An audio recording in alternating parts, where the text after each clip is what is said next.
What is up, guys, and welcome back to the channel. Today we got some exciting news. As you can see here, we got the H22 still in the engine stand. We're gonna go ahead, take it off the stand, made up the 5-speed transmission. But before we do that, we need to put the flywheel and the clutch kit in position. So let's go ahead and get started.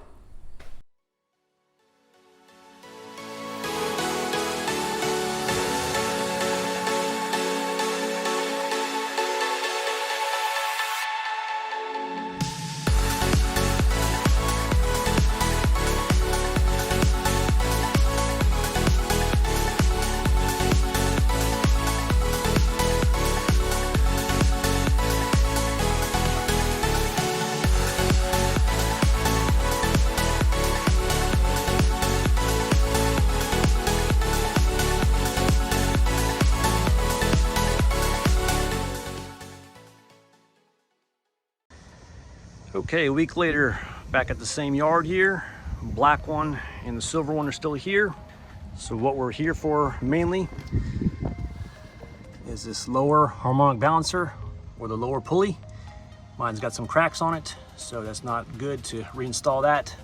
So better be safe than sorry. So I've already cut the belts and I need to put my Honda tool in there and take the impact, and hopefully this thing should wiggle out easy. So let's see what we got here. And also with this red interior, someone wants me to go ahead and grab this trim rings right here on the door locks. So I'll go ahead and grab those. All right, success. Got the harmonic balancer off. I went ahead and removed the second one as well, just as a backup. These things are dirt cheap, only 10 bucks here at the yard. Only took me about 5 minutes to pop it off with the special Honda tool on my impact and cut the belts, so I didn't have to release the tensioner of the alternator and whatnot. So okay, one thing unique about the CB7, CB9 is wiring is here on the firewall. Now the H22 has it mounted onto the intake manifold. So just in case, I'm gonna go ahead and grab this wiring harness just in case the H22 isn't running right. Because I'm not sure exactly if I should wire it up the same way as the H22 or if I should wire it up the CB7, CB9. So I'm gonna go ahead and grab this wiring harness and connectors just in case. All right, went ahead and grabbed the wiring harness for the MAP sensor. Had to remove the whole assembly from the firewall itself, attached with two 10mm. Anyhow, there's the MAP sensor right there. And obviously it's got the vacuum hoses running out of it, going to the intake manifold and onto the EGR valve itself right there. So it kind of gives you an idea of what's in that black box over there in the firewall. All right, this is the wiring harness right next to the O2 sensor I couldn't figure out. It was actually under the water pipe in this location, so I was able to unplug it. So I can kind of get an idea of what this plug looks like so I can compare it to when I get home. So this will plug into the automatic transmission, so this will be capped off as well. Fun little fact about specific early model CRVs over here in the trunk area. Obviously the floor that covers the spare tire and jack is a little picnic table. So that's why I've been noticing all these CRVs in the trunk areas are empty, because a lot of people are grabbing these picnic tables. So I'm glad I found this one. And this one just hit the yard yesterday, so first come, first serve. I think this one will clean up pretty nicely when I wipe it down, and it'll make a nice little working surface. And I think these things are like 5 bucks, so win-win situation. All right, successful day at the yard here. I'm pretty happy. Okay, successful day at the yard. Went ahead and got 2 harmonic balancers from the F22 Accords.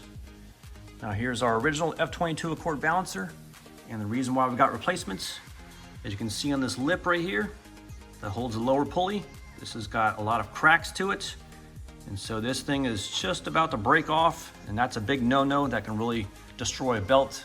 So go ahead and replace any damaged harmonic balancers or lower pulleys as you see fit. Now let me go ahead and show you the differences between the Prelude H22 and the F22 lower pulleys or harmonic balancers. Now if you take a look at the H22 lower pulley, you've got 5 ribs here on the main belt. Now going over here to the F22, we've got 4 ribs. Now remember, we transferred over the AC compressor and alternator onto the H22, so we need to have 4 ribs on that main belt. Now we're going to go ahead and use the F22 harmonic balancer lower pulley on the H22 engine We're not going to use the stock Prelude one for obvious reasons. And then comparing the mounting bolt, this is the F22 and this is the H22. Obviously there's a diameter and length differences here. So you'll use the H22 mounting bolt on the F22 harmonic balancer lower pulley. Let me go ahead and show you how it works. Okay, this lower pulley harmonic balancer from the F22 fits on the H22 perfectly. This is the H22 mounting bolt. It's not all the way in position, but it will snug up once you tighten it up. Now we're gonna have to use some custom belts for this because the F22 pulley is a little bit bigger than the H22. Now we're gonna go ahead and take some dimensions on the innermost part of the lower pulley. This part right here, we're gonna go around the alternator, around the AC compressor, and come back around. Now you can use a string or a piece of wire to take your measurements. We also need to write down how many ribs we need. So we'll take that information over to the auto parts store. And then for the power steering, it's a lot more simple. So you come around the power steering pulley right here. Now on the outermost part of the lower pulley, just come back around and meet that with either a piece of string or a wire, write that dimension down and write down how many ribs we have. And we'll take that info over to the auto parts store and they'll be able to set us up with the correct belts that we need for this H22 engine. And for the wires we just pulled in the engine bay, just as a refresher, this is the VTEC solenoid right here, the gray connector, and that's what we'll be plugging into. And on the back side of the motor, above the oil filter, here's the knock sensor. So that's where those wires are gonna be plugging into that we just pulled into the engine bay. I'd like to go ahead and thank one of my viewers, Matt from Germany, for this recommendation. He informed me that the OEM Exedi throwout bearing that comes with the clutch kits are basically junk and inferior, and they're known to fail, and to go ahead and replace it with a quality bearing. So this is a Koyo, which is an OEM replacement Honda Prelude throwout bearing. So we're gonna go ahead and replace the Exedi units with this Koyo bearing, and the timing couldn't have been perfect because this transmission is about to get mounted to this engine.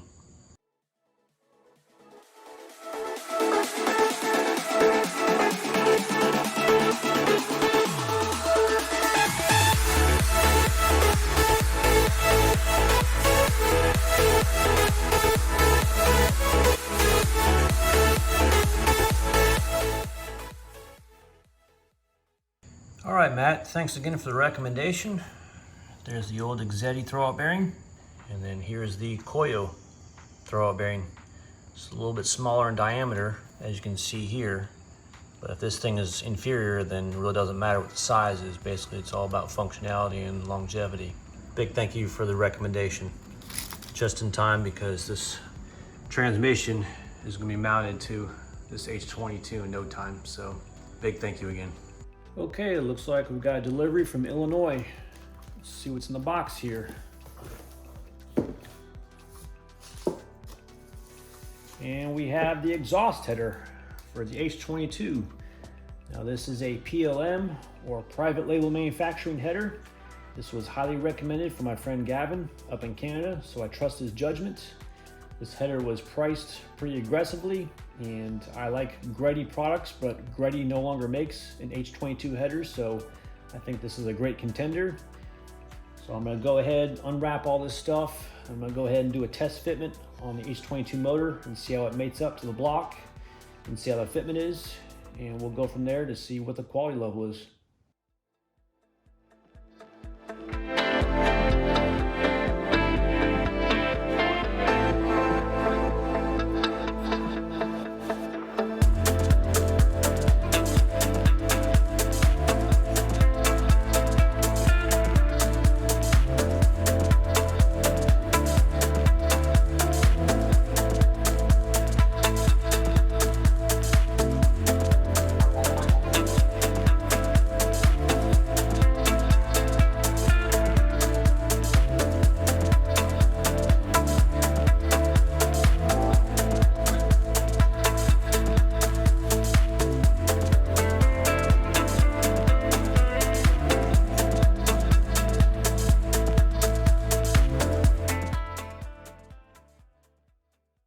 Okay, test fitment of this PLM 421 exhaust header in stainless steel. Turned out to be pretty good. Went onto the studs okay. Put on the secondary portion, a little bit on the tight side. Now I didn't drive it all the way up north, so you can actually put the fasteners in place because I want to take this apart eventually here. And as you can see here, the bottom part fit pretty snugly. Didn't have to fight it. These are some pretty thick 3/8 flanges right here. And this is the oxygen sensor opening right there. But you know, I'm pretty impressed with the welds and the construction of this header. This header is highly recommended in the CB7 community and my friend Gavin up in Canada. So thanks again for the recommendation. I mean, just look at these welds here. This is a quality unit. Now, I'm not sure if my camera will illustrate this, but if you can just see the quality of the welds right here in the intersections, I mean, it's pretty impressive. You know, around here, the circular part, and then go on this side, you know, it just looks like they just stacked up dimes. And that's what welds are supposed to look like. So this looks like a well-built exhaust header. Same thing here meets the heads. I mean, just, you know, quality of the welds right here, thickness of the materials. You know, it's a stainless steel unit. Now this header was on special for about $280 shipped. I'm not sure if it was a Labor Day sale or not, but they said it was an open box buy. But upon opening this thing up, everything was all wrapped up perfectly, just like it came from the factory. So no complaints there with extra cost savings. Now, I would like to have a Greddy exhaust header, but they don't make them for the H22 anymore. So I'm pretty familiar with Greddy exhaust products, but I'm gonna give this one a shot with the recommendations and the popularity of this header, so I'm looking forward to it. Looks like we've got a major milestone here. This H22 is finally gonna leave this engine stand after many months of working on this thing, doing the maintenance and whatnot. So I'm gonna hook it up to the hoist, get this thing on the ground gently, and then we can go ahead and focus on the flywheel and the clutch assembly right before we go ahead and mate up the 5-speed transmission. This is a major accomplishment in this build, and I can't believe we're here today. So this is pretty exciting stuff. So let's go ahead and get this hooked up to the hoist and get this motor set on the ground gently.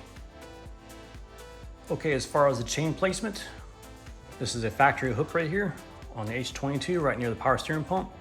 And then over here on the block, I went ahead and used a factory transmission mounting bolt, drove it into the block as much as I could. So there's a good 1.5 inches of threads locked in there. Now this is the best way to hoist this engine without a transmission. The only other factory lift point is right here in the transmission, but obviously the transmission is not hooked up to the motor right now. So whenever it goes in the car, one hook goes here and the other hook goes on the engine. All right, let's carefully lift this H22 up, take the motor stand off, and carefully lower it onto the ground.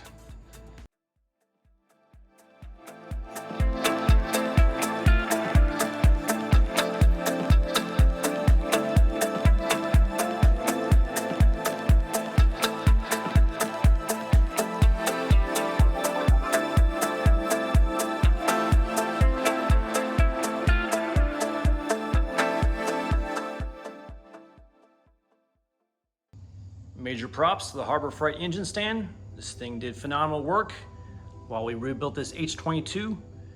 Who knows if this is gonna be my last rodeo or not, but I'm gonna go ahead and break this down and put it in storage in the basement. All right, big step. Gonna go ahead and mount this flywheel to the back side of this H22. So I've got my electric wrench right here, and I got my 2 torque wrenches ready to go. And this needs to be torqued down to 76 foot-pounds. So I'm gonna start with 40 foot-pounds, go up to 60, and then finally 76 foot-pounds. And I got my friend and neighbor, Joel, here to help me out so this engine doesn't tip over since we no longer have an engine stand. So let's go ahead and mount this flywheel in position.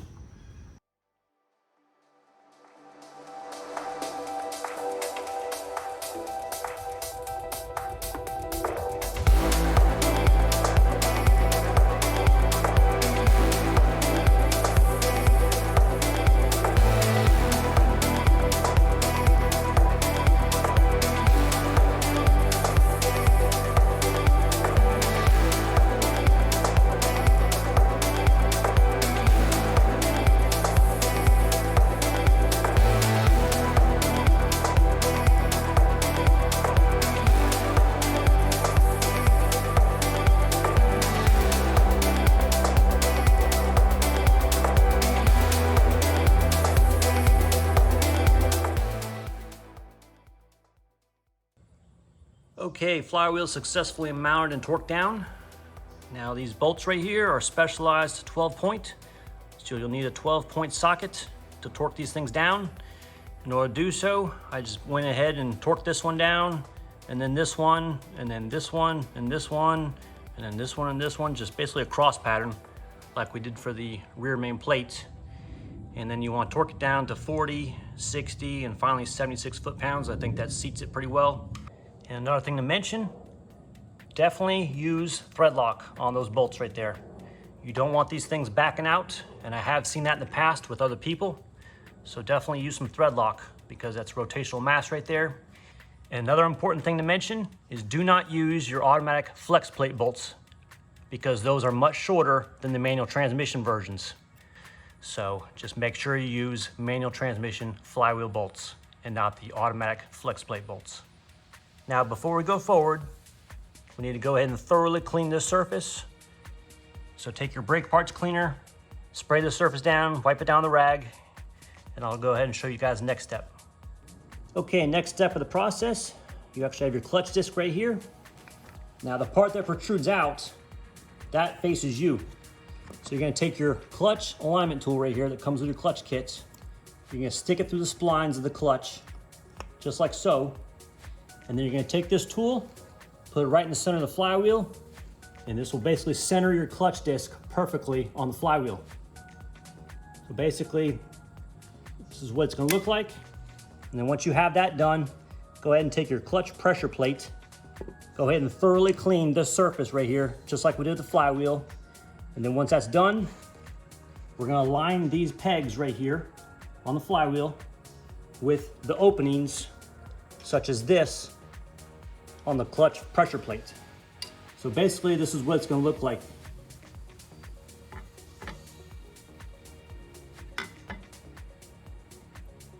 And you see how it's fitting on the pegs? One right there, one right there. And we'll leave one down there. Now these are specialized 10mm 12-point bolts, and then we're gonna go ahead and put these in position using thread lock again, and then torque these bolts down to 19 foot-pounds. And then once we have this clutch alignment tool pulled out, that clutch is gonna be perfectly center aligned. And then we'll take our transmission with the transmission shaft, and it'll actually go right in the center where that clutch is at, right through the clutch, into the flywheel, and then we'll basically be able to bolt up the transmission. And this basically perfectly centers the clutch disc into position. Okay, so let's go ahead and mount this clutch and the clutch pressure plate.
Okay, clutch disc and pressure plate has successfully been mounted using these 12-point 10mm bolts. Everything was torqued down to 19 foot-pounds, and make sure to use thread lock on that. And Exetti has supplied some funny cartoons to act as instructions. So as you can see here, the clutch disc is running from its life from the greasy mechanic's hand. And also on number 4, you see the clutch pressure plate screaming in pain from a transmission that's going to be mounted crooked. And now that we got the flywheel, clutch disc, and pressure plate mounted in position, next step is to go ahead and mount the transmission onto the engine.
All right, guys, major milestones on today's episode.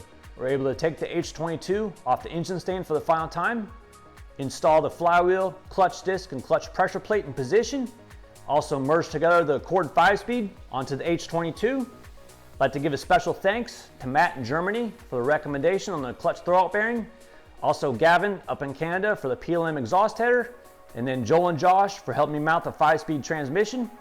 Now, next episode, we should be able to drop this into CB9's engine bay. I hope you guys can follow along for that. If you guys like this video, please give me a thumbs up. Don't forget to subscribe. Have a great day.